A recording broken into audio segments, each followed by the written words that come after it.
What's up, everybody? This is Rob at MetalWorks. Sorry for the late start. You know, I've been doing this long enough, and I still have trouble with the technology every once in a while. But we are live now, so I hope you can hear me clearly. I hope that you can comment. So, thank you for tuning in. Somebody post in the comment if you can hear me okay. I am getting some text messages, but obviously I can't read them because I'm on my phone.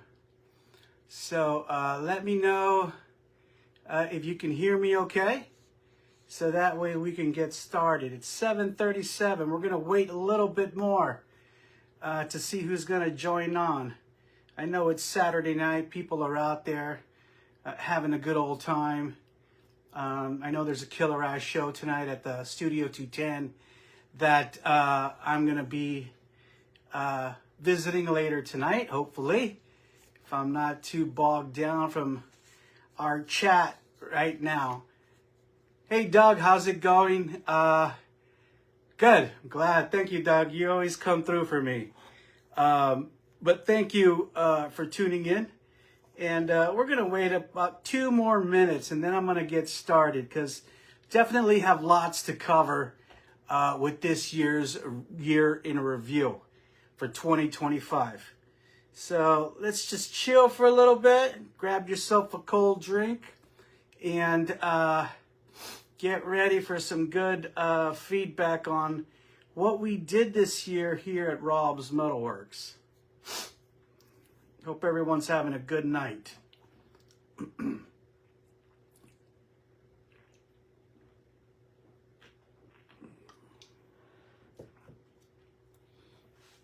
Doug, is it fucking cold up there in Minnesota? Are you freezing your ass off?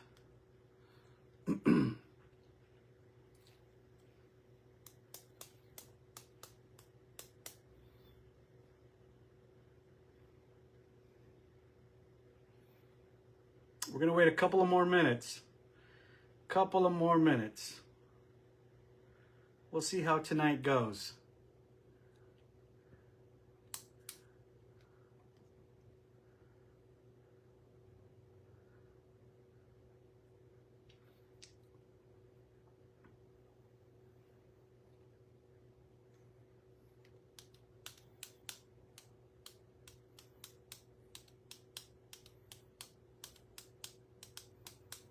I think some of that cold weather is going to come down here soon as well. We're expecting a cold front to hit late tomorrow.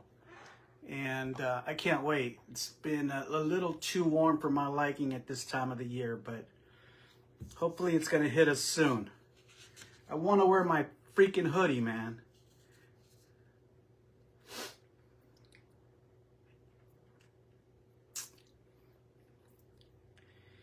One more minute.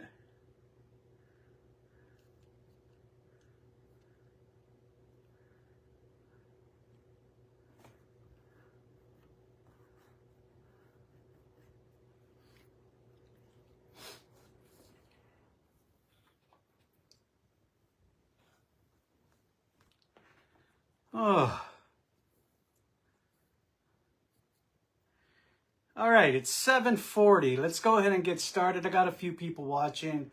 Thank you, everybody, for tuning in. Yes, this is the annual year in review for Rob's MetalWorks. This one for 2025. We've been doing this kind of Facebook Live video now for several years, and it always turns into something pretty fucking cool. So it's my opportunity to kind of share my thoughts on what we did as a program this year, and also to kind of hear a little bit from you, hear from some feedback, or get some Q&A from you on anything that you may want to ask. So this is your opportunity, because I don't go live at all throughout the year.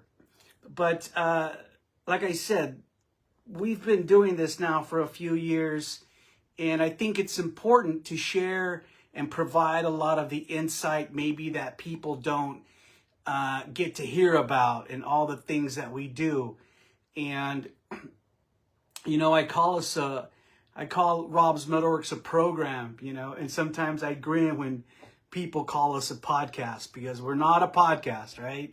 And we've been around a lot longer than podcasts. And back in the beginning, you know, we were an actual video show where we showed videos, and I gave commentary.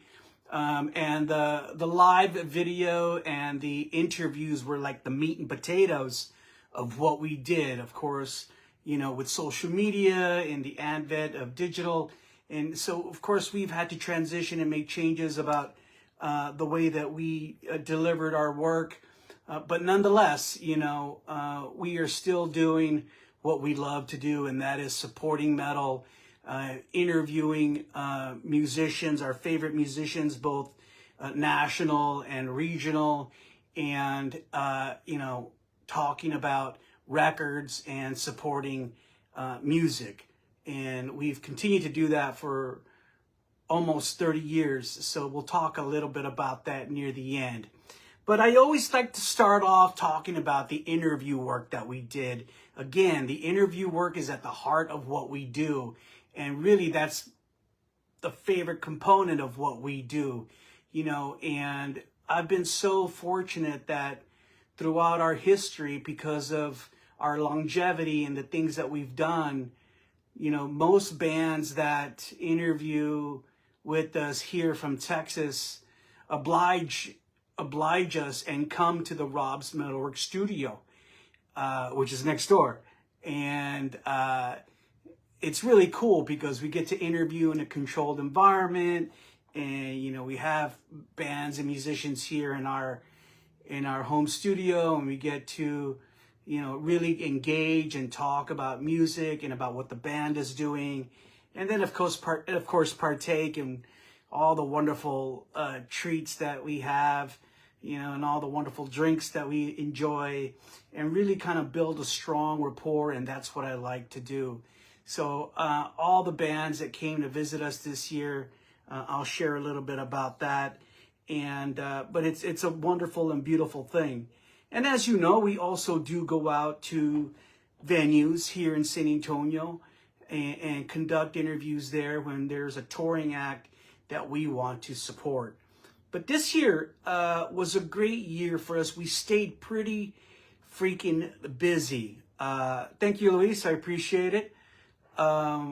We stayed pretty damn busy, and we ended out the year with 29 interviews. We would have done 30 if Rob Cavastani from Death Angel hadn't gotten sick and canceled on us.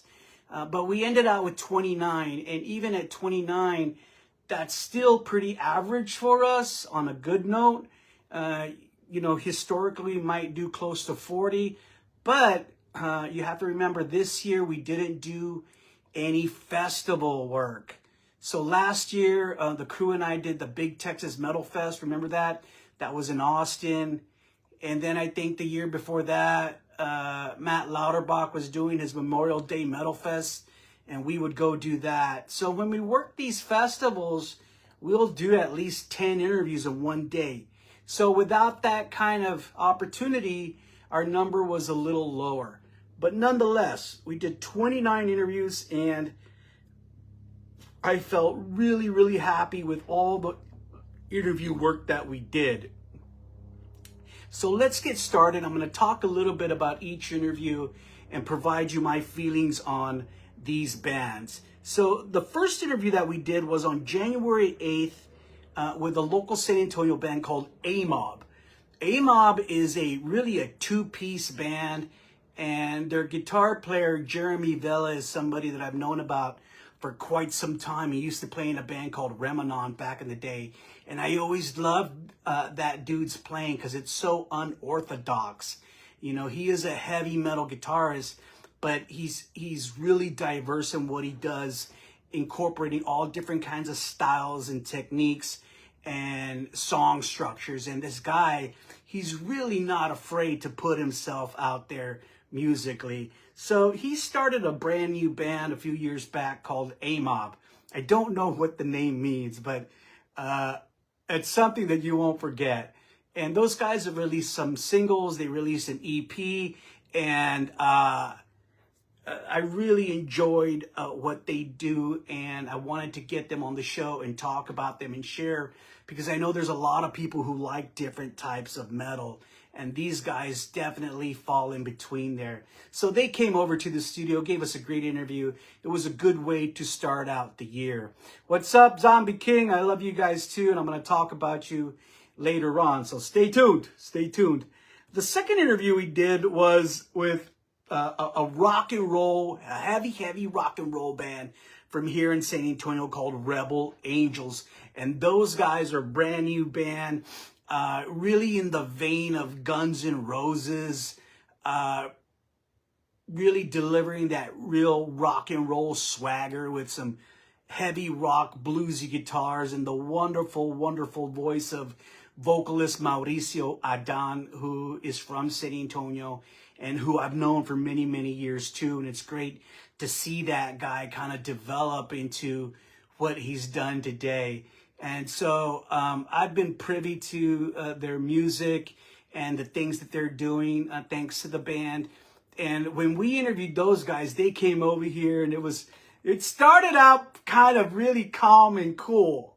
Then later on in the evening, oh my God, these guys were fucking crazy. You know, I like to drink vodka when I'm here in the home studio doing my thing. And those guys said, Rob, can we partake in some of your vodka? I said, sure, help yourselves. Well, fuck, man, it's a good thing I had a big ass bottle, because they drank a whole shitload of my vodka and they were getting wild and crazy. And, you know, after a while, we weren't even making drinks anymore. We were just shooting vodka. So, you know, I'm not much for shooting vodka, but I remember one guy in the band, I won't say who he was. This was already kind of deep into the night. He grabbed my fucking bottle and just like fucking started chugging it. Remember like the dude, like the guy from Wasp in the Decline of the Western Civilization? Something like that. It was fucking crazy. Anyway, we had a great ass time. Fucking Rebel Angels, man. Came over and really threw down with El Metal. And I like it. Those are kind of special, crazy moments that kind of live with you. The third interview of the year was Billy Milano, March 14th. The crew and I went up there to RIP Coffee, and Billy Milano was actually working at RIP Coffee in Austin at that time. And I remember this was, of course, in spring, so it was during the South by Southwest time. And Billy had invited us to go out, invited the Rob's crew to go up there and, you know, interview with him. And I wanted to interview with him. You know, I'd interviewed Billy before, I think back in 2008. So it had been many, many years. And I wanted to see him and you know, reconnect with him and talk about MOD, because he's kind of bringing MOD back. And he had told me, Rob, we're going to release a new record, so on and so forth. So we went up there, and Austin's always a little weird, you know. Isn't that the saying anyway? They keep Austin weird? It is fucking weird, man. It always is for us, you know. It's definitely got its own vibe, and it's different than the culture of San Antonio. And when I say culture, I'm not only talking about the city, but I am talking about the, you know, the heavy metal community as well. So pretty diverse, a lot of crazy skinheads that were there at RIP Coffee. We met up with Billy, did a great interview, was outside. And one thing I remember from that night, the crew and I had such a good time. The plan was, hey, let's go back to the studio and let's fucking party a little bit before we call it a night. But I remember there was some construction going on 35. And to make a long story short, it took us about maybe 2.5 hours, 3 hours to get back to San Antonio from Austin. And by the time we got here, everybody was kind of tired and pissed off, and nobody wanted to party anymore. So we all went home. But that's one of the things I remember about that night. But nonetheless, that interview came out pretty damn cool. Of course, Billy gave it to us. And then thereafter, I reconnected with Billy to conduct the SOD interview, which I'll talk about here in a little bit. After the Billy Milano interview, the fourth interview of the year was in March as well. And it was here at the Rob's MetalWorks studio with a death metal, or again, a death metal, really heavy death metal band called Blightfeeder. And I really dig this band. They're like one of the heaviest bands in San Antonio. And those guys deliver quality technical death metal. And you know, I was familiar with the band primarily because of their vocalist, Juan Garcia. And Juan Garcia, to me, is like the premier death metal vocalist in our area. Very heavy, brutal guy. And from what I know, a very, very cool guy. And so the band came over and we talked about their latest EP and had a really good time. And it was great because I love to support all genres of metal, as you guys know. And Blightfeeder definitely fit in that gap of heaviness and brutality that I know a lot of our people love. But as of late, what I found out is that Juan Garcia is no longer in the band. Yeah, I got the word shortly after he was dismissed, and I won't get into all the gritty details, but he was let go, and given an opportunity to kind of work on himself, and because when you're in a band, it's not just about the music, it's also about relationships, the back end relationships, and we all know that. So I was sad about the news because, like I said, I like that dude, and they did get a replacement for him. The singer from Grieved now is their new singer, and from what I've heard, it sounds pretty cool too. But I hope to see Juan back on the scene at some point. And moving forward, the fifth interview that we did, this was the third one for March. So March was a busy month for us, was with the band from right here in San Antonio called Forward. Now, these guys are young cats, really kind of modern metal, really kind of heavy, progressive, technical metalcore.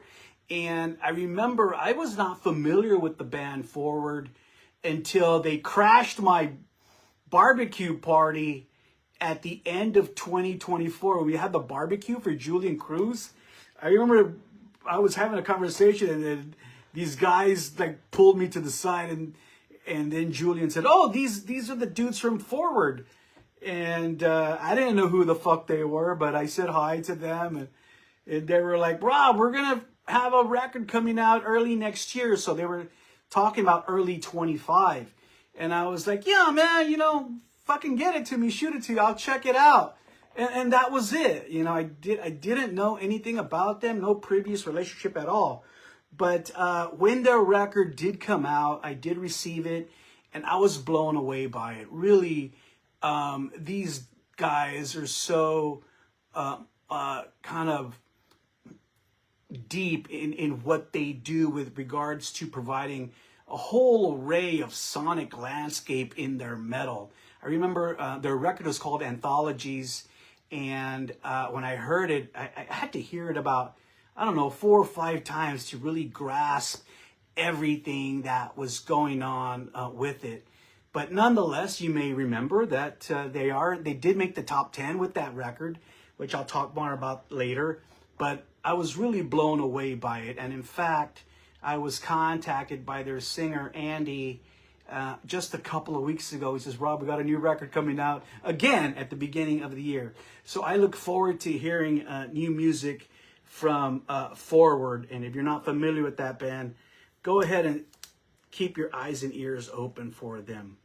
as we jumped into the month of April, we jumped into our 6th interview supporting another San Antonio band called Ritual Complex.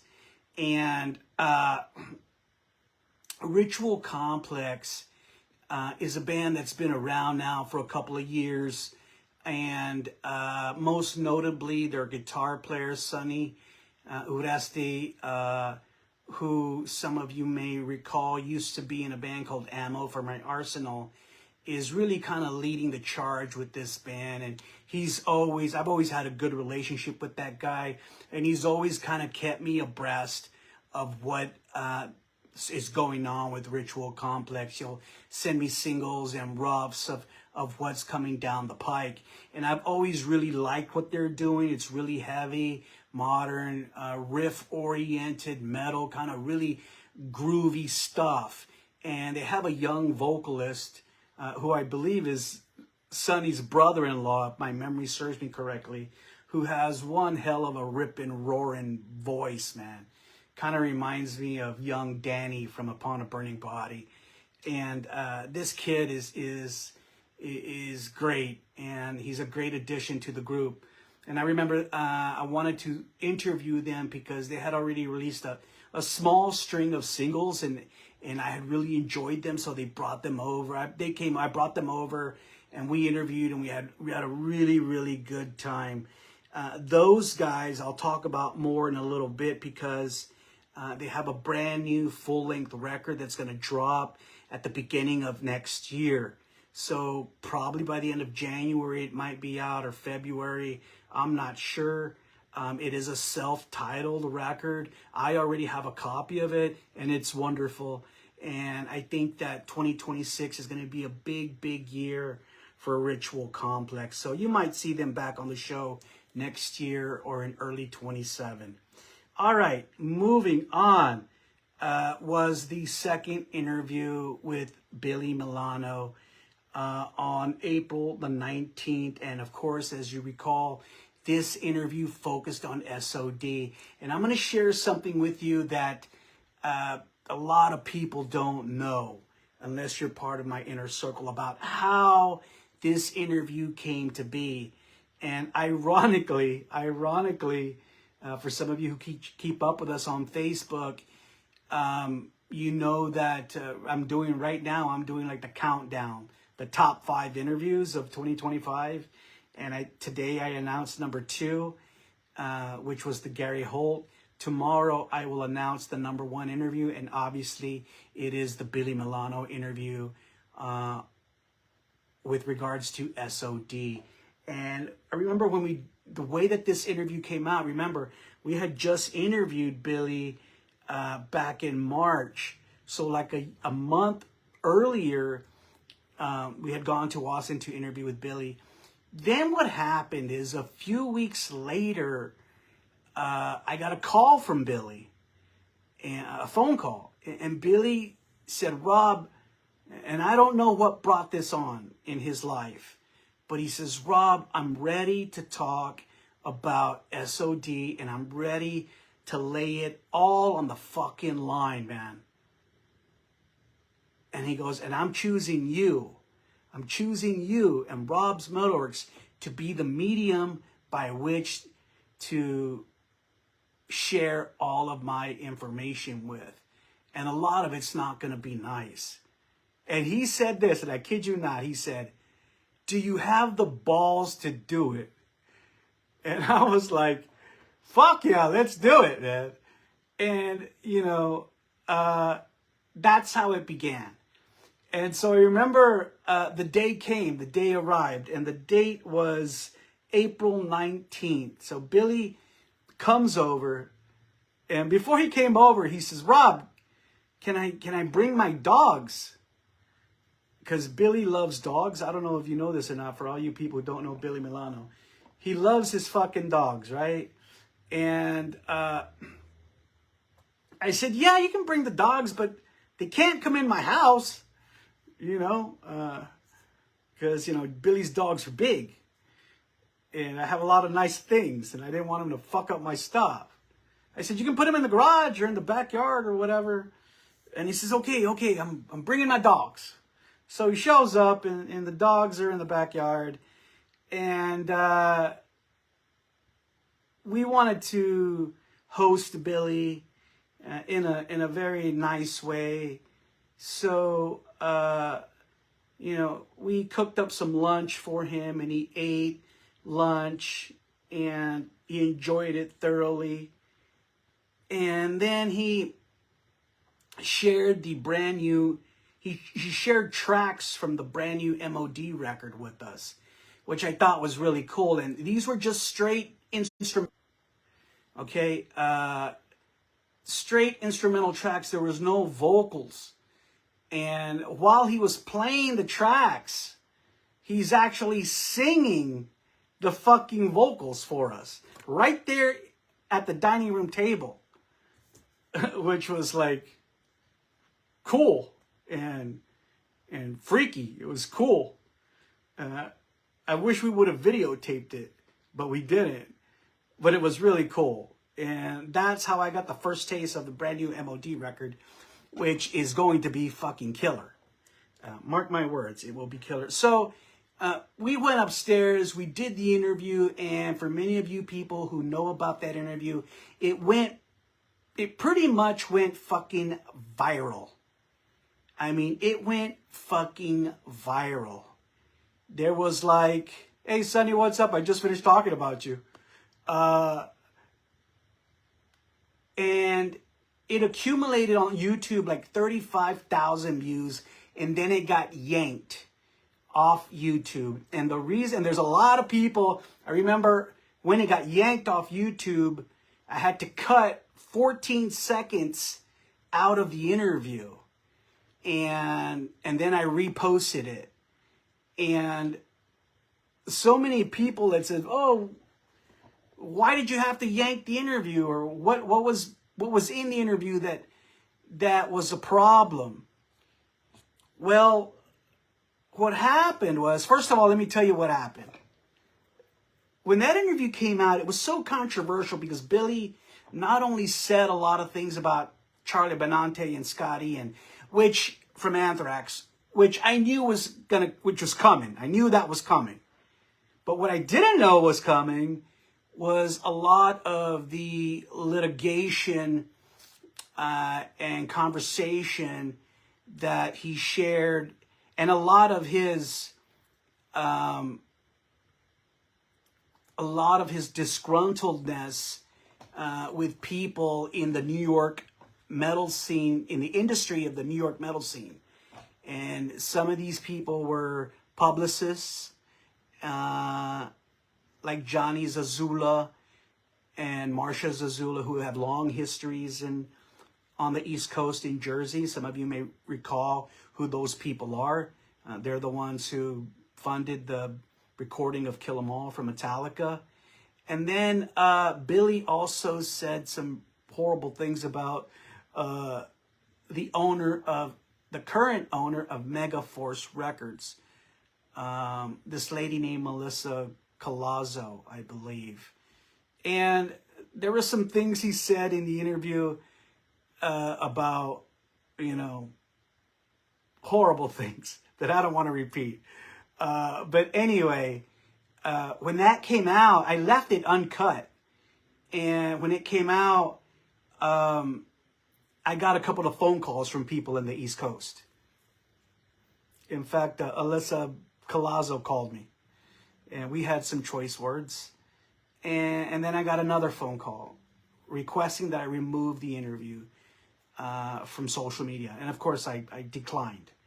But nonetheless, that interview went pretty fucking viral after it was yanked, and I reposted. I think now it has like 80-something thousand views on YouTube. So if you add the numbers before it was yanked, it would probably have more than 100,000 views now. I got a lot of feedback from it, and I'm not taking credit for any of it. Billy is quite a character, and he made that interview, but nonetheless, it was on our forum, and when I look back at it, I felt that I was as objective as I could be. I'm supportive of anyone who wants to talk on our show, And that doesn't necessarily mean that I agree with everything or that I believe everything. I try to stay as objective as possible. But man, he really, really fucking unloaded. And that interview, I think, served the purpose and delivered the goods the way that Billy wanted it to. It really fucking did. So that interview definitely has to be number one, and I'll write about it tomorrow for some of you who are keeping up with that. The 8th interview of the year was on April 26th. This was the 3rd interview in April. Again, another busy month for us with a band called Grieved. And Grieved is really a kind of like a death metalcore band. I'd seen them play before, and their singer, songwriter, this guy, he's kind of like a little mastermind, young cat, who kind of really leads this band, came over to the studio, and we had a wonderful chat in support of his endeavors and what he does. Next, number 9, as we began the month of May, again supporting another band that kind of came back out of the woodworks, who I had interviewed early in the 2000s, maybe like 2005, a band called Memories in Broken Glass. And some of you guys who are old school cats from San Antonio in the White Rabbit days may remember this band. They too are kind of like this unorthodox, really heavy metalcore band that implements a whole bunch of different elements and soundscapes into their music. And I really love these guys. I was really happy to see that they had come back onto the scene. They released a couple of singles that they had delivered my way, and I really enjoyed them, and I wanted to support them. It is my understanding, and I remember that was back in May, it was my understanding that they were going to release a brand new record, and that record has not seen the light of day yet. So I don't know what's happening with them, but hopefully those guys will release something soon. And I hope that we are kept in the loop with them. I really love them. And they're also good people, man. Good people. Our 10th interview of the year was with a band called Marble Orchard on May 23rd. And some of you may remember that name, Marble Orchard, because that is the band that is led by Mike Alcala from here in San Antonio.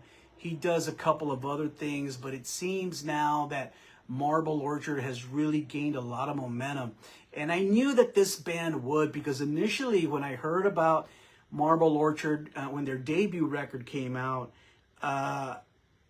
Mike had said, oh, this is just a side project.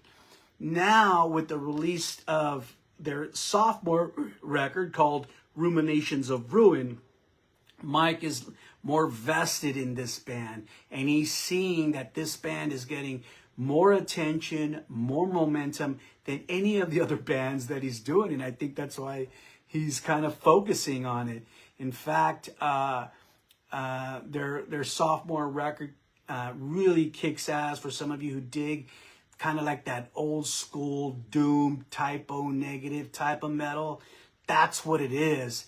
But the thing about them is that their music is really laden with a whole bunch of like Catholic type of stuff, you know, Catholic hymns and music and all kinds of stuff that really give it this Catholic type of vibe, you know. And if you dig all those hymns and chimes and stuff like that, you're gonna love that record. So look for it. They came over, Mike came over with his guitar player, and they talked about it.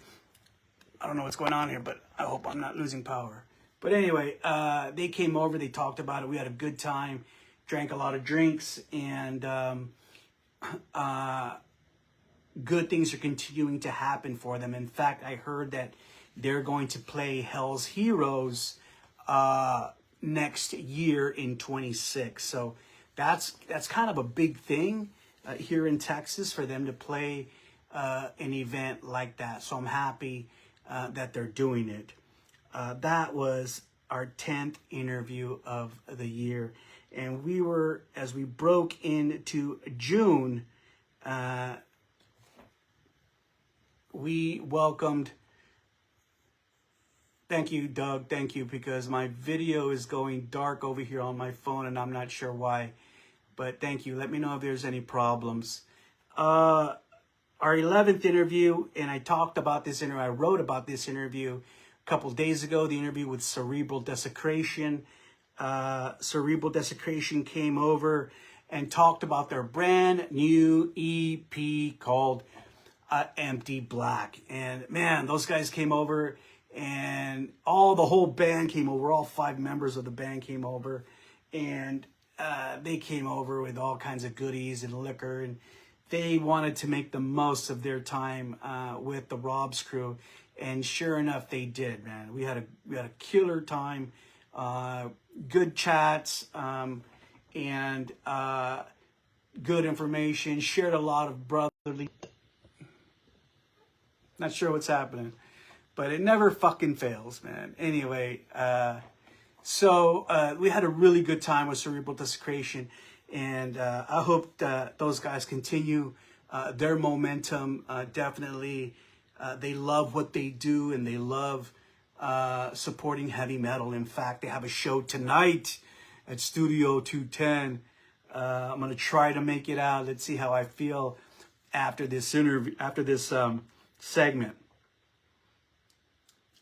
The next interview on June 21st was with Larry Barragan and Alan DeLeon Jr. of the band Hellstar. And it was really cool because Hellstar was about to drop their brand new record. When we did the interview, it was still a couple of months before the record was officially out. But of course, you know, Larry's my friend, so I had a copy of the record already and already knew how good it was. So Larry had a gig in San Antonio with this other band, Santa Oscuridad, which is the Latin metal band that he does. And I said, Larry, we got to interview and support, you know, the new record. And he says, well, shit, I'm going to be in San Antonio. Let's do it. And just by chance, Alan DeLeon Jr., who is their brand new guitar player, was also going to be in town. So we took the opportunity. They came over in the afternoon and we talked about it. And I was really happy because Rob's MetalWorks was one of the first mediums out in the market to talk about this record, and much less to have Larry, the mastermind, talk about this record. So good times, good opportunity to share. And that record, as you know, did make our top 10 because it's such a wonderful, wonderful piece of work. And Larry, even at his tenure, I think Larry's 62 now, I think. And that guy is just better than ever. And, you know, to me, Larry Barragan is like, there's nobody greater or grander than Larry Barragan because he is a master songwriter. Master. I mean, that guy has written countless wonderful songs. And, you know, I don't know how he does it. I don't know how he does it. But he's still continuing to do it. And he's still better than ever. Give me a second here. I need to quench my thirst, man.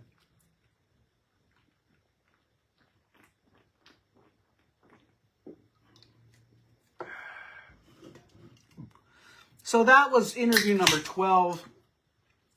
Our second interview in June was with San Antonio band called Danella Drive. Oh, yeah. I love Danella Drive. The brothers, Aiden and his fucking brother, Andrew, great guys, great musicians. I love Danella because they don't sound like anyone else on the scene. And, you know, if I could have one wish from the heavy metal gods, I would wish, please let Danella Drive crossover. Those guys deserve to be big. And, you know, I just think that, you know, if the stars ever align for those guys, that they're the ones that are going to do it, man. Great songs. They had a brand new record that when we interviewed had not been out yet, because the record was called Axon, which again, another record that made our top 10. And of course, I was privy to the record, and I knew how great it was. And I wanted to provide an interview to the band in support of the record before it came out. So we did. They came over. And again, you know, those guys, when we interview, are always very candid. You know, they're not afraid to share or say ugly things and really just put it out there. And that's something that I really respect about them. We always have a good time, and those guys like to drink, and so it's always fun. I love Danella Drive. I'll always champion Danella Drive, and those guys never stop working. And in fact, I already have new songs that they've sent me. It's crazy. It's crazy how they just never fucking stop.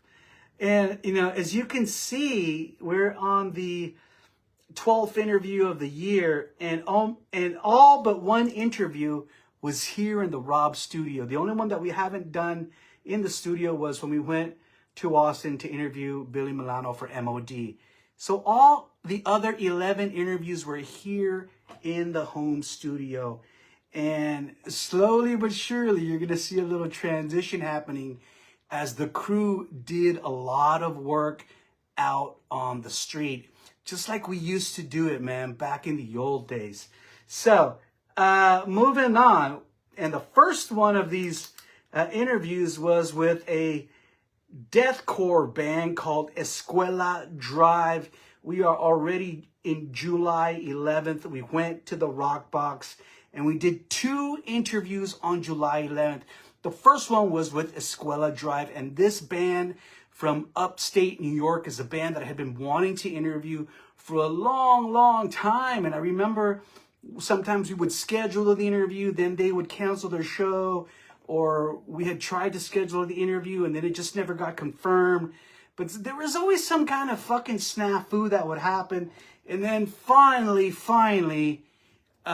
we got the interview complete. So we went up there and we met up with their vocalist and did a fine piece of work. I remember we did the interview with the little singer girl. Her name slips my mind right now. But she was sweet, and she gave us a great chat.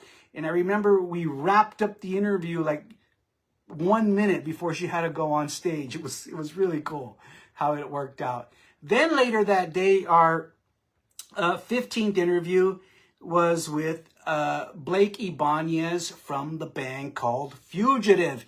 And many of you may know Blake Ibanez because he also plays guitar in Power Trip.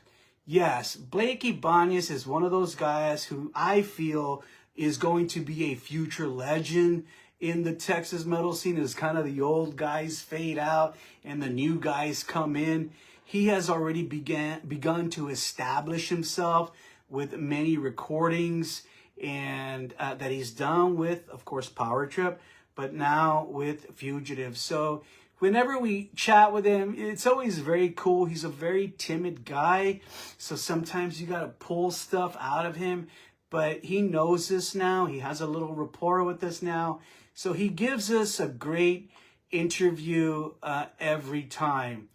And again, I think I always make him feel a little embarrassed because I am a fanboy. I do think he's great, and I look forward to new music from him.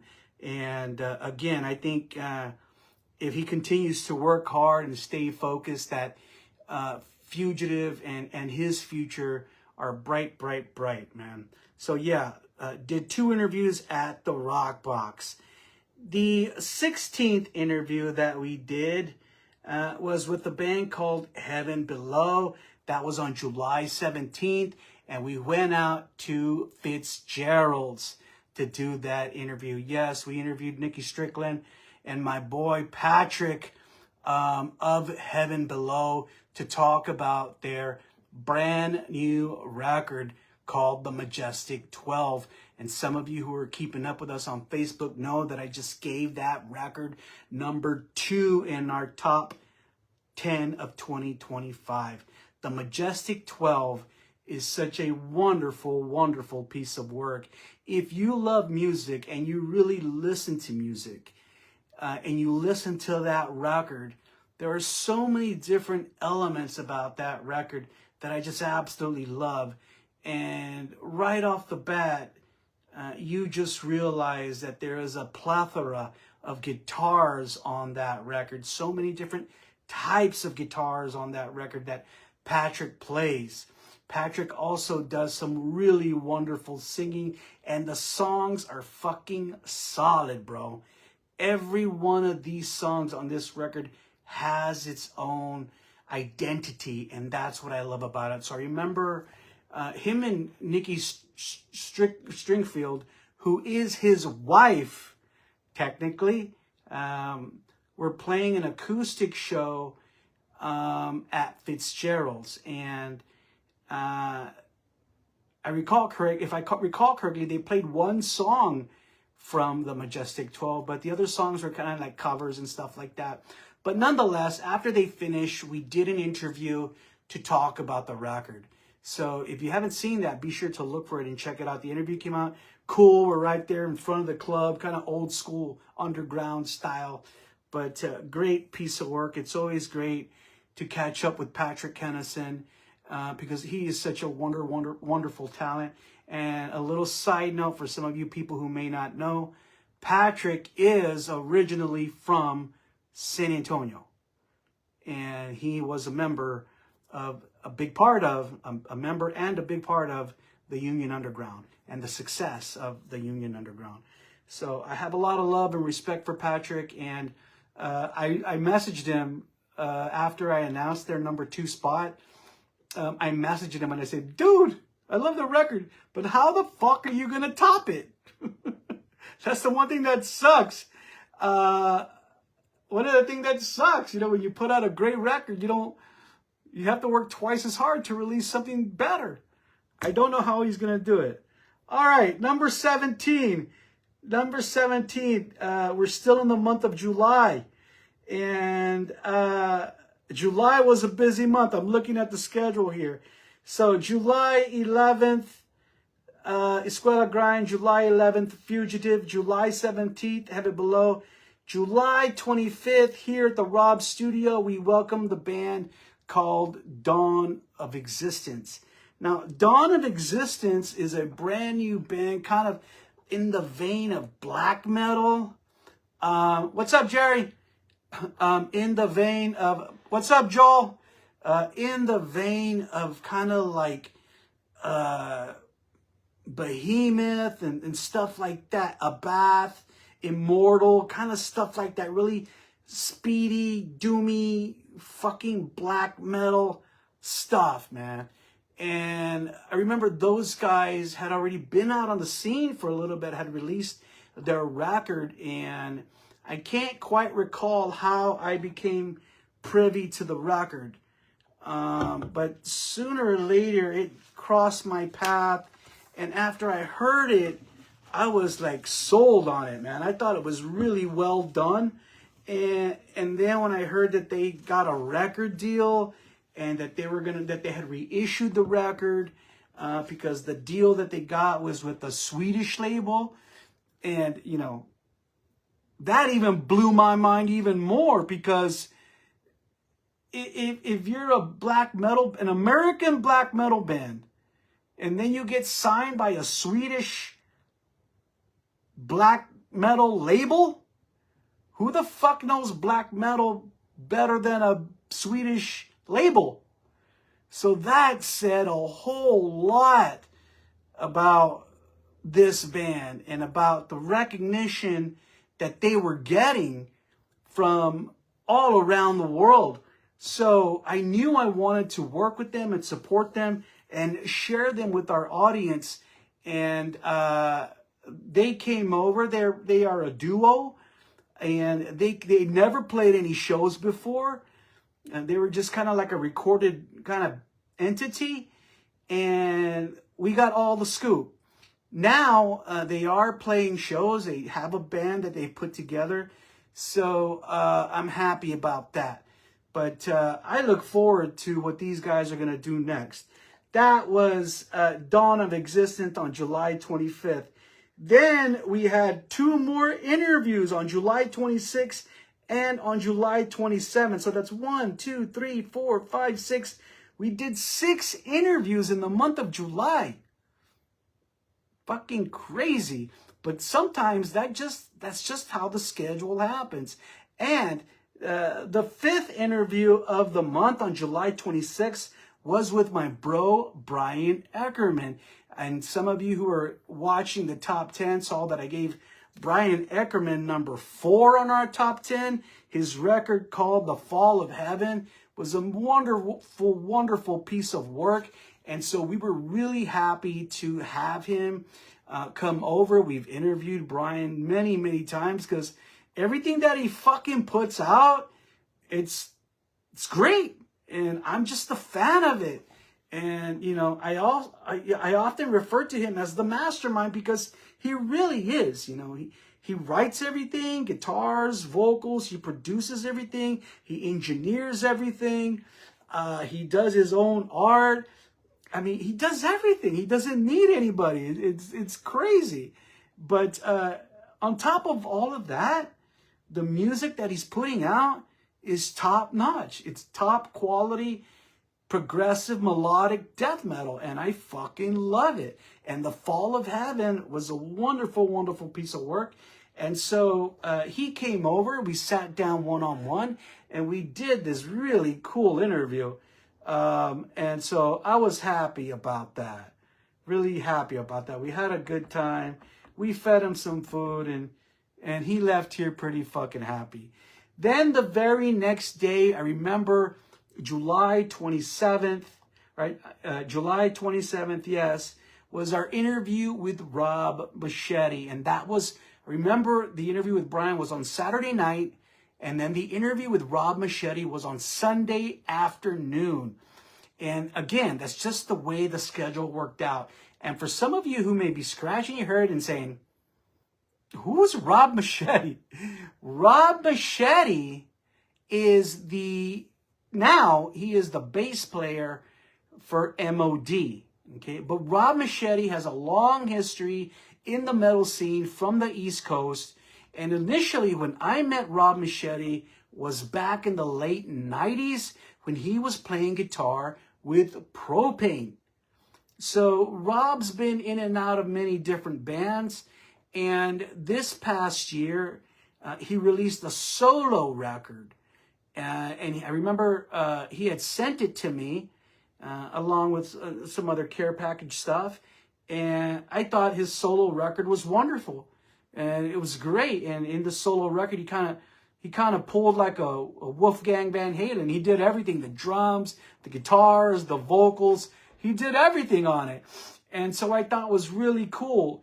And this was really kind of his first outing, doing his own thing. So when I heard the record, I was like, yeah, this is cool, man. And I told him, I said, look, whenever you're in town, or in my vicinity, we got to do an interview. And I remember, I think a few months later, he says, Rob, I'm going to be in Texas doing some MOD shows. We're not going to be in San Antonio, but I'll drive to San Antonio to do the interview. So I remember they had a show in Houston, and then the next night they had a show in Corpus. So they stayed in Houston, and I say they, him and his wife, and when they woke up in Houston on Sunday, they drove to San Antonio. We did the interview. Then he drove to Corpus to do the show. So that's why it happened on Sunday afternoon. But nonetheless, we did the interview, and it was a great, great interview. Something about all these guys, man, from the East Coast, you know, they just give it to you straight from the fucking heart, man, you know? And I think that you get to a certain age, a certain point where you just, you just don't give a fuck anymore. You're going to say how it is. You're going to say how you feel. And I remember he shared a lot about his upbringing, some of the turmoil in his life. He shared about the uncertainty of the music industry and how kind of dismayed he was by it. And he also shared positively about his wife and all the music that they're putting together, and how music has given him and his wife not only a connection but an outlet to be proud of life and all the wonderful things that we are blessed with. And I'll talk more about this later, but I remember when I interviewed him, it made me remember that this year, as great as it was for us and for me, there was a lot of people who are out there in the world who are suffering, and people even within our own city, within our own metal circles, I know are suffering. And it's hard, because people are suffering because of, little things in life like love or failed relationships or financial issues or family issues. And it weighs heavily on your mental health. So, he made me again realize, and his wife was one of those people. She shared a lot about her struggles. But he made me remember and realize that, regardless of how tough things get, that we should always think positively about all the blessings that we do have, and sometimes we may overlook those things. Anyway, let's move on.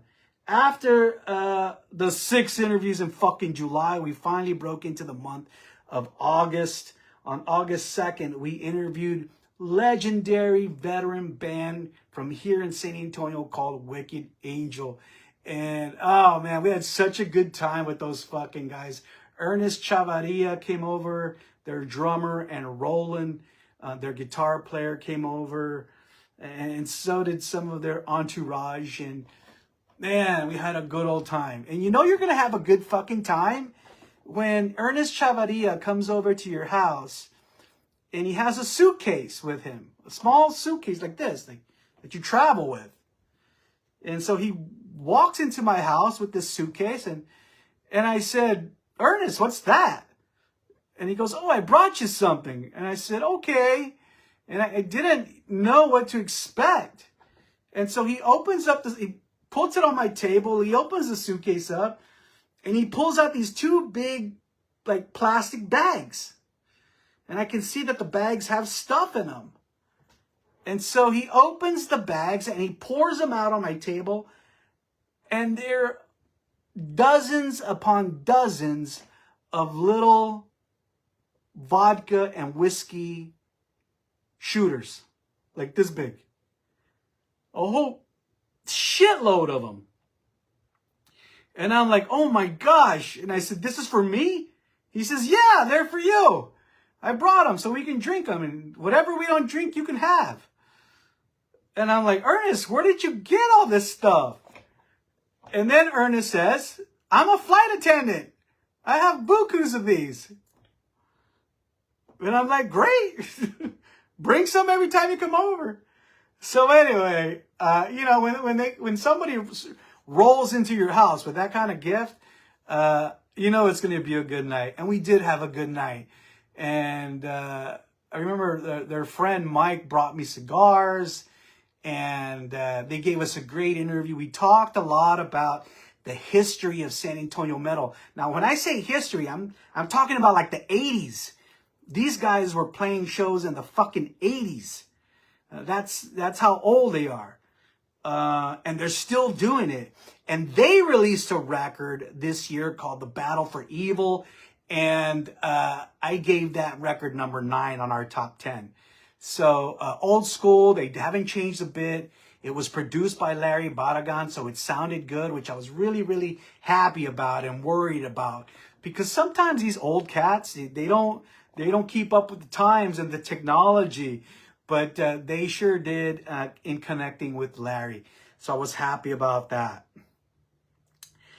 Next on the interview list was on August 23rd. This was the second interview in August, and we did it with a Houston band called Chironex.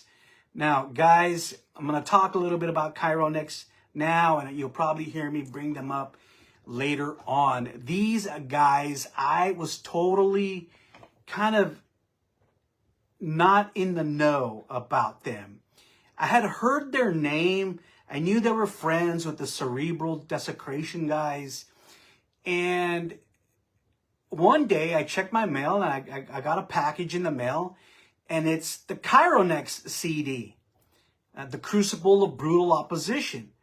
And I was like, cool. And there kind of wasn't a note in there or nothing. It was just the CD. But later I came to realize, after speaking with, I had sent them a message. I said, man, thanks for sending me the CD. And I think their guitarist responded and said, Rob, Kobe Lang from Cerebral Desecration told me to send it to you. He said, if anybody should be jamming your CD, Rob should. So when I got the CD, of course, I jammed it after a while. And I really, really fell in love with it. Wonderful, wonderful record. I'm going to talk more about it later because, as some of you may know already, I gave that record #1 for 2025. And being ranked #1 is a big accolade here at Rob's. I take that very seriously. And for a band out of Houston, for a band that I was not familiar with, that's a big win. That's a big win. So, those dudes came over. And I remember I think a couple of guys were already here in San Antonio, but the rest of the guys drove all the way from Houston to San Antonio to interview with us. And so the whole band was here, and we had a great time, and had a lot of drinks and a lot of smoke, and we talked about their record, and they really shared a lot. And it was a good interview that was here at the Rob's studio. That was the 21st interview of the year. Now, after Chironex, we finally were breaking into the fall, And as I begin talking about the fall, I just do want to share that I was so happy the way that the fall season turned out for us. So many wonderful things happen. Sometimes when we get near the end of the year, things start to taper off, because of Thanksgiving and Halloween and Christmas, things just start getting slower and we don't stay as busy. At least that's historically what it's been, but not this year, man. That did not happen this year, and we ended out the year so strong. So the first interview that we did, and we actually took a little break. So Chironex was on August 23rd. Our next interview was until September 27th, over a month later, and we interviewed the band from right here in San Antonio, the thrash guys known as Powerhouse. Those guys released a brand new record called American Rebel, and I really enjoyed it and was happy that we had an opportunity to talk about it. And one of the takeaways that I had from that interview was just seeing and realizing the amount of growth that these guys had undergone. When we interviewed them, I think at the end of 23 or in 24, and they were a bunch of happy-go-lucky kind of guys. What happens. But now with American Rebel, they were very focused. These guys have a charge. They know what they want to do and accomplish. And there were some trials and tribulations that they went through. Most notably, and some of you may know about this because it was in the news, is that their bass player, Nick Gonzalez, had gotten into an altercation at the Paper Tiger and had been stabbed several times by some other guy that was at the show. And, they had to call an ambulance and take him away. And it turned into this big, ugly thing. Not only, of course, was the physical rehabilitation that Nick had to go through, but of course, some of the PTSD that goes along with it. A lot of the public judgments that were laid against them, and some in support of them, and it caused a rift in the scene and in their fan base, and it just turned into this big, huge, ugly mess. So they had to recoup from that.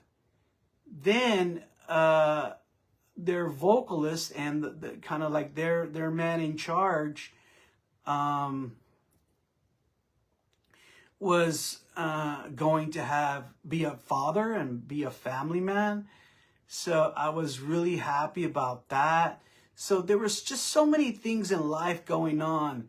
Also, their drummer, Tony Puente, broke his arm really bad, had to have surgery on it. And then somewhere along the road became a reborn Christian. I don't know exactly how that happened, but I could see the biggest change in him when he came over. And he talked about his conversion. He talked about the new direction he has in his life. And so all of this stuff, which was the non-musical stuff, really affected them as a band and who they are as people. And in my opinion, it's all for the better. It's all for the better. And it's just part of growing up. And some lessons in life are just learn the hard way. And those guys have, undertaken some black eyes, and they've continued to persevere. And I think, like I said, it's going to be for the better. American Rebel is a great record, and it did make our top 10. And it came in at, I think, number 7. Yeah, it came in at number 7. So I was fond of that record, and I look forward to whatever might be coming next for Powerhouse. Okay, that was the only interview we did in September. Then as we get into October, we went out to the mix. And I shared this recently because I gave the Gamma Side interview number 5, is that, we hardly ever do interviews at the mix because the mix is a very small place. And, I think the last time we did an interview there at the mix was like in the early 2000s, like almost 20 years ago. I don't know. But we went out there to interview Barnum Ponville, their vocalist, and guitarist Rick Perry of the band Gamma Side, North Texas Thrash. And it was really cool. It turned out to be a cool thing because, I don't usually like to do interviews with a whole bunch of people around because there's a lot of noise and distractions and stuff. But, we had to do what we had to do that night. And we found a spot, and JB set up our stuff, and Rick and Barnum came over. We had secured a little corner by the street that was caged off. And so we did the interview, and it was really, really cool. And we got to talk about the band's resurgence and how they've come out after so many years. Another 80s thrash metal band that came back out and is taking advantage of kind of the the revival of thrash metal and Texas metal here in our state. So great to catch up with those guys. I'd never interviewed them before, so I was glad to add them to our recorded repertoire. And we did build a lasting relationship with those guys. I hope they release new music in the near future, because I just don't want them to be a band that lives off the carcass of what they did so long ago. Good guys, good band, and so happy that the interview kind of panned out the way that it did. Even though I didn't ideally want it to go that way, it really gave that interview an underground feel. Okay, that was October 10th. October 22nd, we had the guys from Corpus Christi band Zombie King here at the Rob's studio. Yes, their guitarist Eddie Salinas and their drummer came over to the studio all the way up from Corpus to interview with us, and we talked about their record called The Reveling. The Reveling also came out in our top 10 at number 6, and it was a wonderful, wonderful record. I was happy that we had a chance to talk about it. The guys came over and really shared a lot about who they are as a band from the Corpus and Robstown metal scenes. They showed a lot of love for what we do here at Rob's MetalWorks, and there was a lot of respect. So, and I was a big fan of their record. So I was happy that we had a chance to have them here to talk all about it. And those guys, under the guidance of producer Robert Beltran, are off doing great things. And I anticipate that they're going to continue to make great moves in 2026. And I hope to stay connected with those guys as the new year progresses. Now, we're jumping in to the last few interviews, the last 5 interviews of the year that we did. And the 4 of the last 5 interviews that we did were out on the street.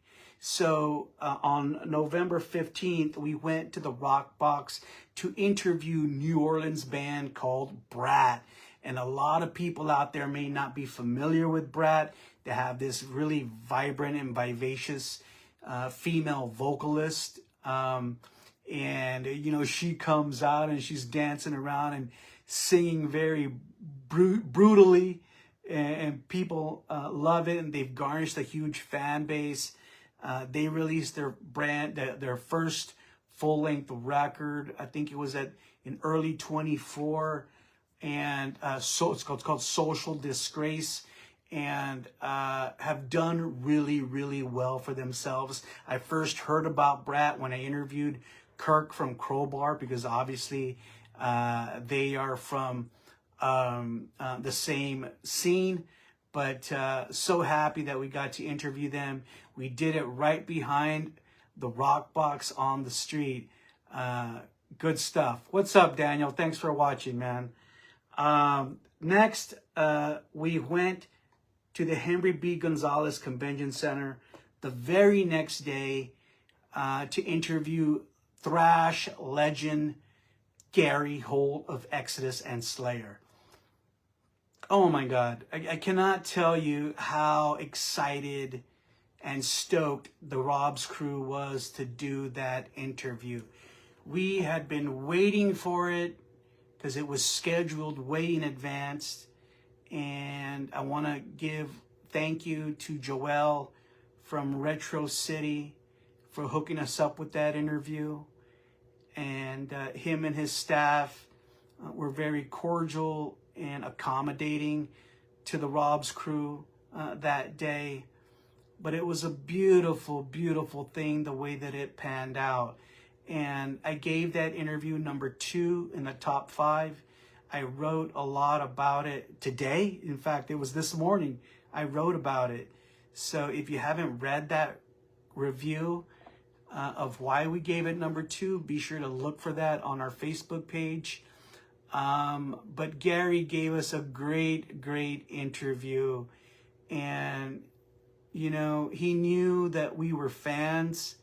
He actually remembered me from our interview in 2004.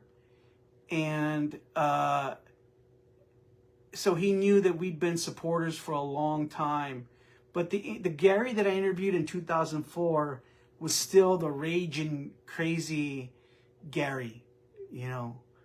And the Gary that we interviewed in November was a more mature and wiser person. You know, he's 61 years old now. So, you know, he looks at things a lot differently and more seriously as far as back-end items with the band, but also I think just holistically about life. And if you watch that interview closely, you know, there are parts where we talk about Paul Bailoff and we talk about Jeff Hanneman, and he gets really solemn. Like, I thought he was going to tear up, actually, but he didn't. But he was close. And, you know, he shared about how much he misses those guys. And I think in the same regard, he thinks about his own mortality when he thinks about friends and fellow musicians who've passed away. So, great interview. That interview will go down in one of the greatest in the history, not only of 2025, but in the history of Rob's MetalWorks. Then, a week later, we interviewed Gene Hoglan and Steve DiGiorgio on November 22nd out at the Vibes Event Center when they were here with the death tribute band called Death to All. And some of you people may not know that much about Death to All, but they are a tribute band. They play nothing but death songs written by Chuck Schuldiner. And Gene Hoglan and Steve DiGiorgio and Bobby Coble were all part of Death at one time. So these guys actually helped write some of these songs and record some of these songs. And now they're just playing some of these songs. And I think it's great. I think there's some people who may have mixed opinions about it, but I think it's wonderful because, as I told those guys in the interview, fans aren't going to see those songs played live anywhere else. No one is going to play Chuck Schuldiner songs, much less play Chuck Schuldiner songs the way that they should be played, especially with Gene and Steve DiGiorgio, right? So it's all good, man. It's all good.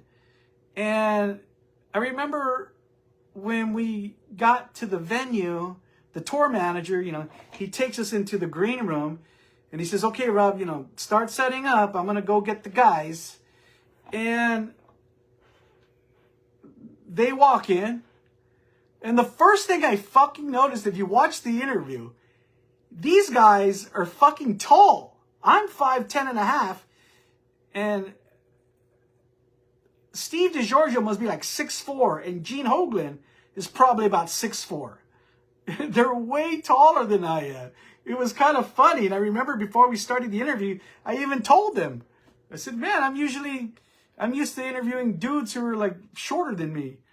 But nonetheless, these guys do a lot of interviews. They're famous, legendary guys. And I think when they got, and I didn't have any prior experience or rapport with them. So I think, at first they were just trying to feel me out. They were trying to see, what kind of interview is this going to be?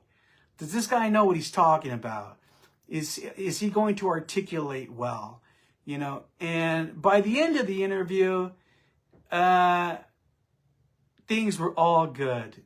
Steve DiGiorgio was joking around and he was hugging me and putting bunny ears on me and laughing. So it turned out to be a wonderful experience. I gave that interview number 3 in our top 5 because it just progressed nicely. And I think going forward, that they will remember Rob's and oblige us when they come into our area. Excuse me.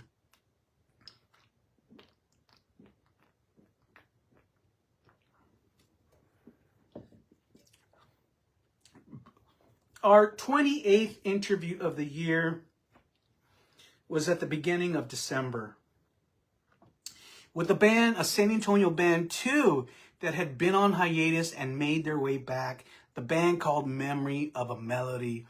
And I remember interviewing Memory of a Melody back in 2013 when they played the River City Rock Fest. Remember that event here in San Antonio? It lasted a few years, then it kind of demised. But those guys, I always dug them because they were really good at kind of implementing really heavy music and the melody that I also really love. Well, in late 24, they came back with a string of singles and then released more singles this year in 25. And their singer, Mario, sent me a message and he says, Rob, you know, we're back. We're active again. And of course, the first thing I say is, send me some music. Send me some music. So he did. And what I heard was amazing. These guys, and I shared this with them in the interview that we did, and they came over to the Rob studio, and all 4 of the 5 members made it to the interview, and I told them that I really love what they do because it's very sophisticated. Like what they do is very professional. It's like at a very high level. So if you listen to their music, the production is great. The sonic landscape is great. You know, these songs could be songs that you could hear on the radio.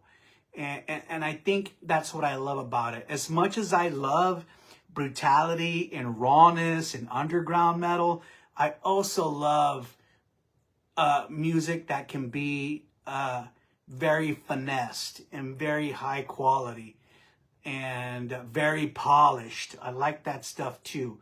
And that's what they do. And so when they came over, we talked all about it, and all the things that they do with video as well, which is very proficient, and what's going to be happening in 26. So I look forward to new things from Memory of a Melody. I think as a San Antonio band, I got to support them because what they do is really top notch. Then our last interview of the year was on December the 13th. And in fact, like I mentioned at the beginning, we were supposed on that day at the Rock Box, we were supposed to interview Death Angel, Rob Cabestany from Death Angel, and Sean Killian from Violence. And what happened was earlier that day, I got a text message from Rob Cabestany, who says, bro, he calls me Carnal. He says, Carnal, I'm super sick and I can't do the interview. He goes, I got to get some sleep. He goes, then I got to get up and do the meet and greet, and I got to get up and do the whole guitar experience. And then after that, I'm going to go back to sleep for the show. So I totally understood. You know, I was bummed. I love Death Angel. I've supported Death Angel. Rob Cabestany's a dear friend of mine and has been for many, many years. And I hadn't seen him in many years. So for him to kind of cancel at the last minute, I knew that it was serious. So I didn't feel that bummed. I was bummed, and Rick and JB were bummed. But, you know, whenever something goes wrong, I always say, it's all rock and roll. It's all rock and roll, man. You know, there's always going to be another show. There's always going to be another interview. And life goes on. So I was like, okay, let's focus on our interview with Sean Killian. We did meet up with Sean Killian of Violence, who I fucking love. Violence. The debut from Violence, Eternal Nightmare is a fucking legendary thrash record. And also Oppressing the Masses, which came out in 1980, is also another amazing record. So we met up with Sean in the green room there at the Vibes Rock Box place. And he gave us a wonderful, wonderful interview. And that interview, I am going to release tomorrow. Yes, tomorrow I will be dropping our final interview of 2025. It's 30 minutes long. I hope you will watch it and enjoy it. I think you're gonna dig it very much. If you know who Violence is and the significance of Violence, we talk about Phil Demmel, the founding guitar player. He talks about Rob Flynn from Machine Head, who came from Violence. And he was very nice guy. And I could tell that Sean had done his homework on Rob's MetalWorks. He knew, even though we'd never interviewed before, he knew who we were. He knew about some of the work that we've done in the past. He knew about the kind of work that we did. And he gave us so much respect and love. And it all shows on the interview. So I hope you'll watch it tomorrow. I plan to drop it early and also drop our review of the #1 interview of the year, which I've said is Billy Milano. So I hope you'll watch and read our final items for 2025. So that was it. The 29 interviews that we did this year. And as I went through them, I also talked about our top 10.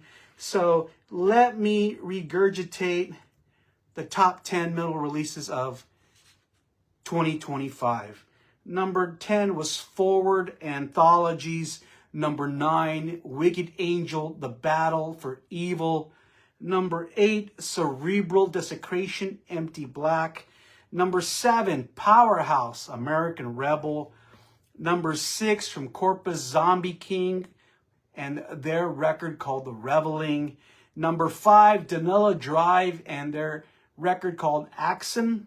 Number 4, Brian Eckerman and The Fall of Heaven.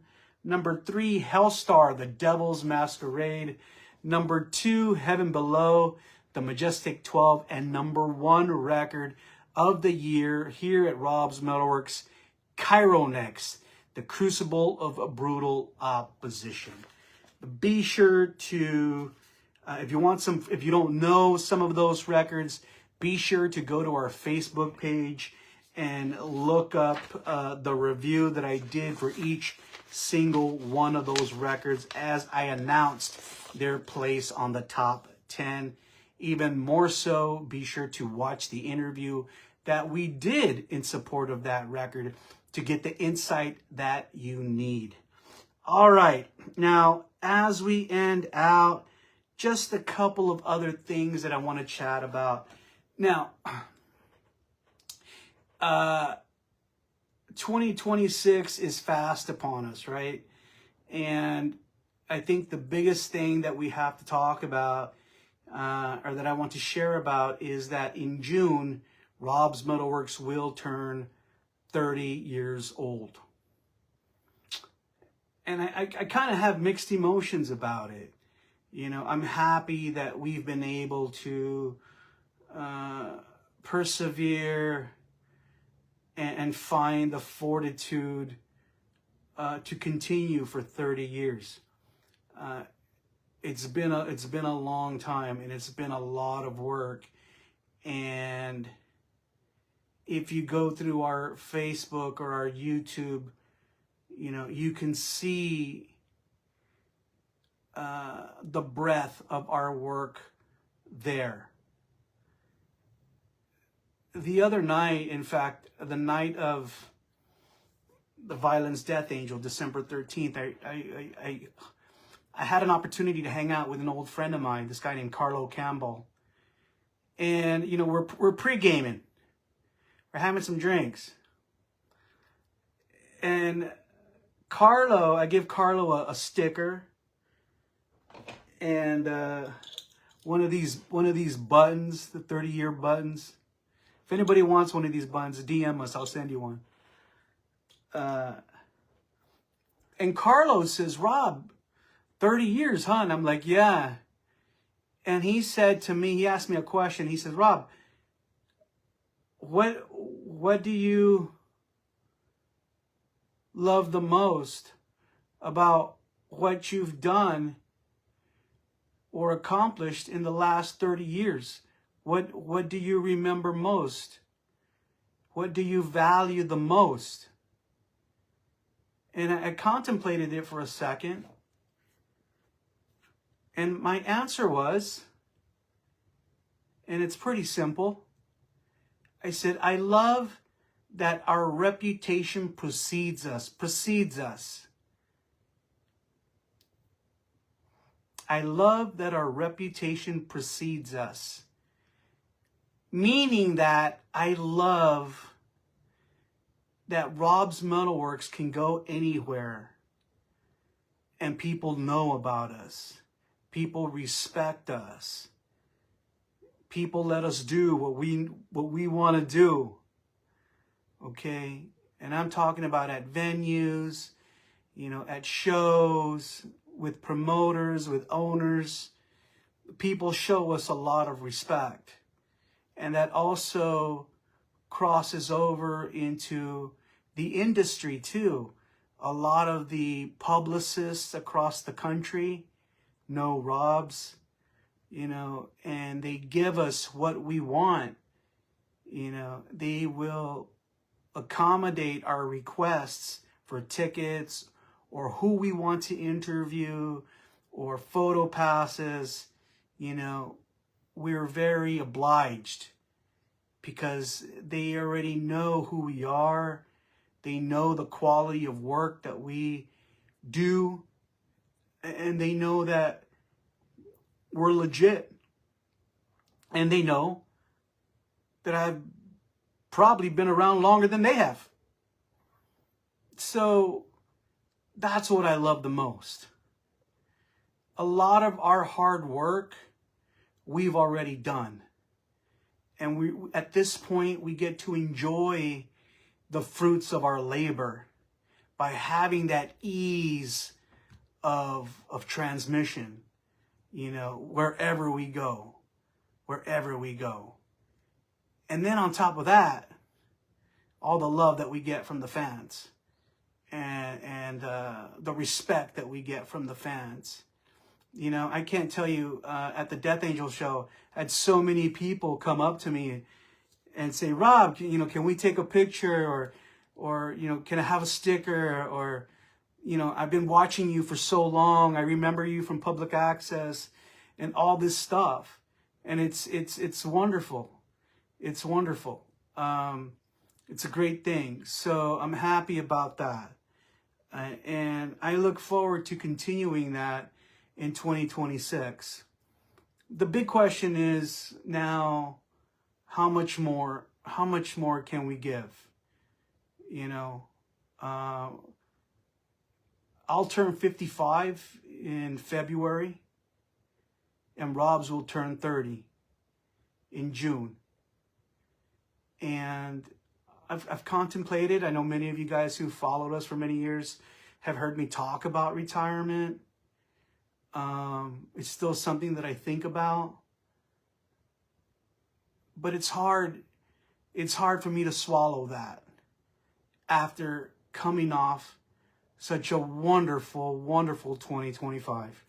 I kid you not, this year we probably did the best work that we've done ever with regards to the quality of the interviews that we're doing and the quality of video production that we're doing. And I want to send out a huge thank you to my friend and my little brother, JB Zavala, who's a big part of that. You know, the dynamic of delivering content to people has changed. You know, now, you know, just like bands have implemented saying, you know, we're not going to release a record, we're just going to release singles. I think in the video world, I see that our reels, our one minute to 90-second reel, will garnish thousands of views. You know, and even though it's just a snapshot of the hour interview that we did, but it's just the way that people are consuming content. So, you know, we've been able to adopt the use of reels very well in 2025, and they've served us well. So, you know, like I said, it's just hard to think that after such a wonderful year that we're gonna retire. I don't know. We'll see what happens. Maybe, you know, there's a lot of things anyone can do. They can pull back, or they can stop, or just fucking keep going, man. You know, just keep going. I saw a news headline today, and some radio station had done an interview with Marco Segura, the singer from Death Angel, and Marco Segura said about retirement. He said, "I'm gonna keep going until my body can physically no longer do it," which made me ponder. So we'll continue in 2026, and there's a lot of great work to do, and there's great work to do because there's so many great bands out there that are going to release wonderful music. And we have already talked about opportunities with some bands to interview with us in 2026. Some of those bands include, you heard me talk about earlier, Ritual Complex. Their brand new record's going to come out. And I've been, like I said, I've been privy to hear it. It's wonderful. And I definitely want to support it. So we'll be adding them to the calendar at some point. Semper Acerbis has a new record called Following Omens, which is also a killer record that we want to support.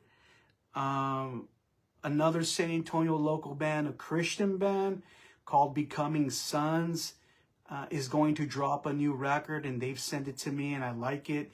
So I definitely want to support them. Those guys have been after me for quite some time, and I think they're finally ready for Rob's. So we're going to see about getting them scheduled. And then, of course, all the national bands that are going to be coming out with new music. And one that I think about off the top of my head, which I know will be touring in February, is a band called Dark Chapel. And some of you guys may not know that name right off the top of your head, but Dark Chapel is the band who's led by Dario Lorina. And some of you may be saying, who the hell is Dario Lorina? Dario Lorina is the guitar player for Black Label Society. He plays with Zakk Wylde. But in fact, I've known about Dario way before he joined Black Label Society. So when he got the gig in Black Label, I'm like, good, that's like a nice promotion for him. I always knew he was a great guitar player. But now Dario is going out onto his own. And Dark Chapel will be opening a tour for Black Label Society. So Dario's going to be doing double duty. And their record, they released a record last year, and the name slips my mind right now, but it's a killer fucking heavy metal record. And he sings and plays guitar kind of like Zakk Wylde does. But I am so looking forward to interviewing with Dario and supporting his band and his record. Then, of course, the new Exodus is going to come out. So, you know, so much stuff, you know. there's certain bands that, you know, I always want to interview, and hopefully we'll get a chance to work with these bands. Lastly, guys, before I go, when we do reach the 30th anniversary in June, a lot of people have been asking me, like, Rob, are you gonna put together a show, or what's gonna happen? Are you gonna celebrate? Is there gonna be a public celebration for the 30th anniversary? And the short answer to that question right now is I don't know. You know, putting together an event is always kind of an iffy thing. It's a lot of work. It's a lot of work. Do I want to celebrate the 30th anniversary? Of course I do. Of course I do. It's a huge milestone. Do I want to put together a show? Probably not. Do I want to put together a party? Yeah. I think a party would be better. You know, where people can come together. Oh yeah, Daniel, Forbidden for sure. In fact, I've been chatting it up with Craig Lachetto. So if Forbidden ever comes through my area, you know that I know that me and Craig will be sitting down. But I'm gonna see if I can put together a party where people don't have to come and work. People just come together. Let's just come together and party and drink and talk and enjoy our metal scene, because that's what Rob's Metalworks is. You know, I always meant for Rob's Metalworks to be the glue in our metal scene. Even though there are many different factions of the metal scene in San Antonio. And I think Mike Kakala from Marble Orchard said it best when we interviewed. And I really laughed my ass off because I'd never heard anyone say it quite that way. But he said, Rob, there's two factions of the San Antonio metal scene, and they run parallel to each other, and they'll never cross.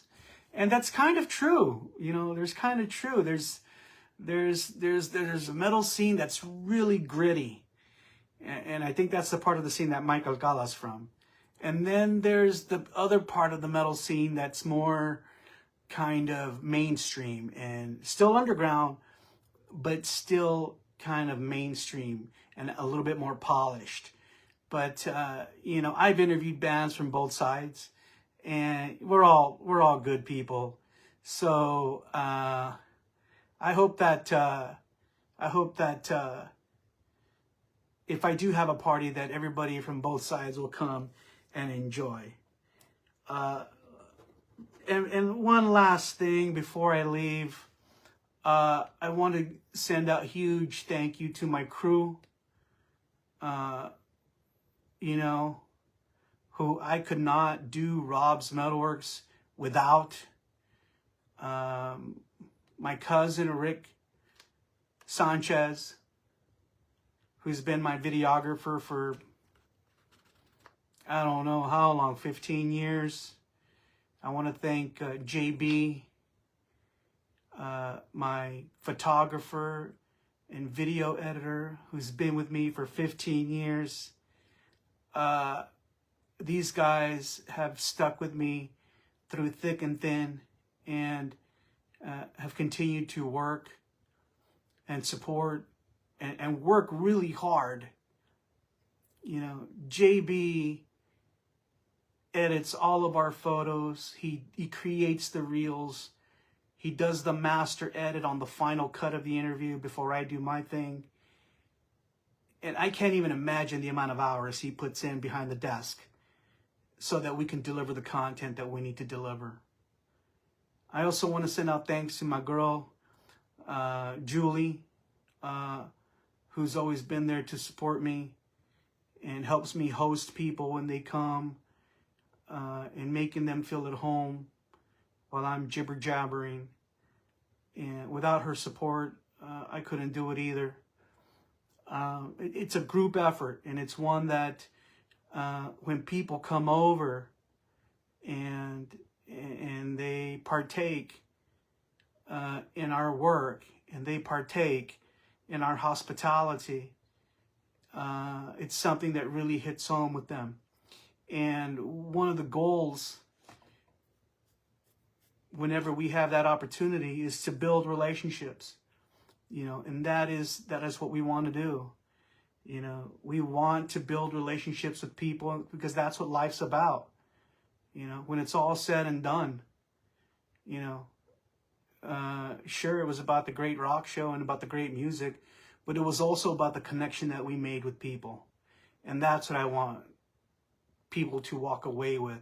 That's what I want people to remember the most about when they work with Rob's MetalWorks. So I think that we're doing a good job. And I just hope that we can continue to do it.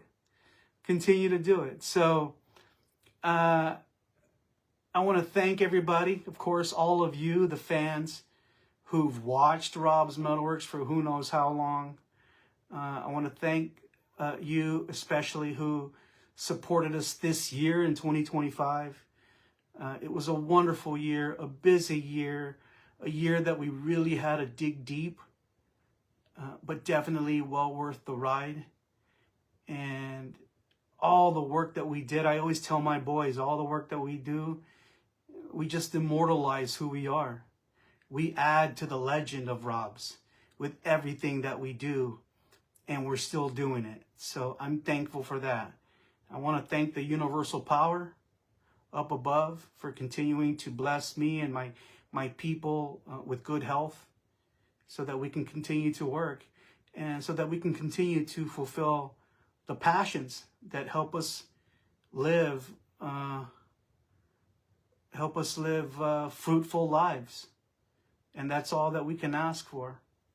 That's all that we can ask for every single day. So thank you everybody for watching. I know this was long and I knew it would be. And I want to say goodbye to 2025. Goodbye to 2025 and let's go for 2026. I love you all. Good night.